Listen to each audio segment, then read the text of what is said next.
She set up a camera as little as a matchbook and said, "You may begin your plea." I was going to be calm in the video. It was time for a plan, not a meltdown. There wasn't much else to do in detention, so why not mull over and over how to ask your family to forgive you for being a horrible daughter? A couple other detained girls gave me advice during meals. "Don't be too serious," one said. "Be super serious," someone else said.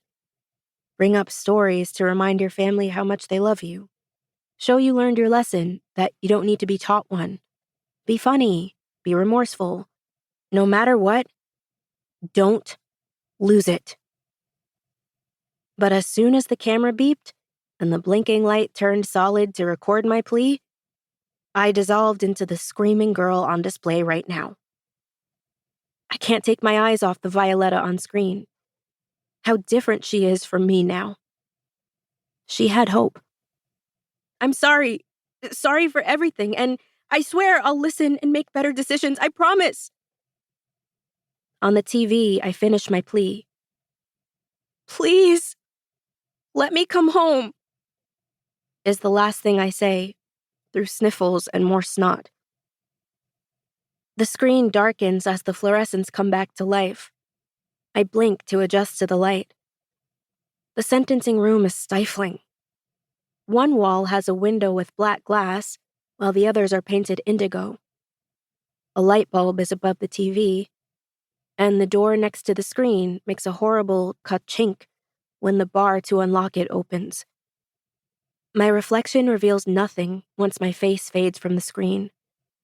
My eyes look shrunken and dim, as if there's nothing behind them. Who could forgive me?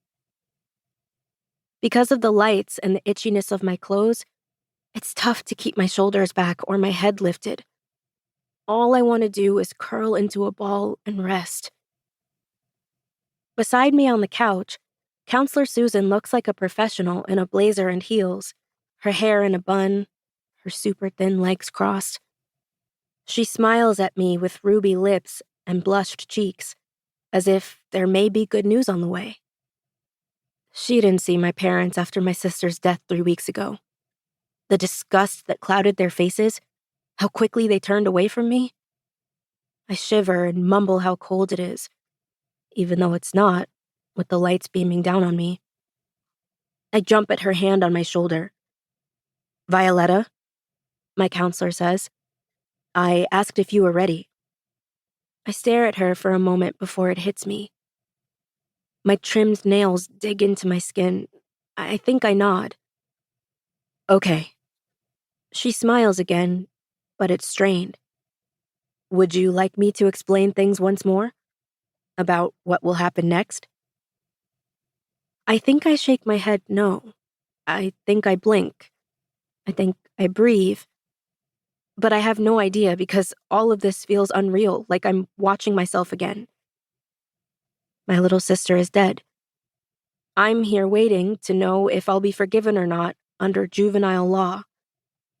I'm one of those kids, the type who needs to face justice before they can rejoin society. I've heard about juvenile offenders. My parents tisk-tisked whenever news about them came on. "Don't be like them. Be better," Mom or Dad said before changing the channel from the news to a cooking show or a sitcom. A click of the remote erased someone else's reality in favor of something with a happier ending. "Always be better," they encouraged. Be better than the terrified teen who didn't want their parents to find out they were pregnant, so they hid their growing belly, then threw the newborn out like trash. The ones who got in fights that went wrong way too fast, resulting in casualties. The ones who carried weapons that accidentally went off in school or in someone's hands at home, or worse, those who used them purposely on others. Supposedly, those teens were a whole other group. Not me. Not my family. Yet here I am. One of those kids who screwed up so badly I need to be made an example of.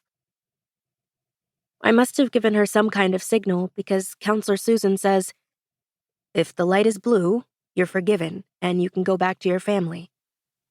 If it's red,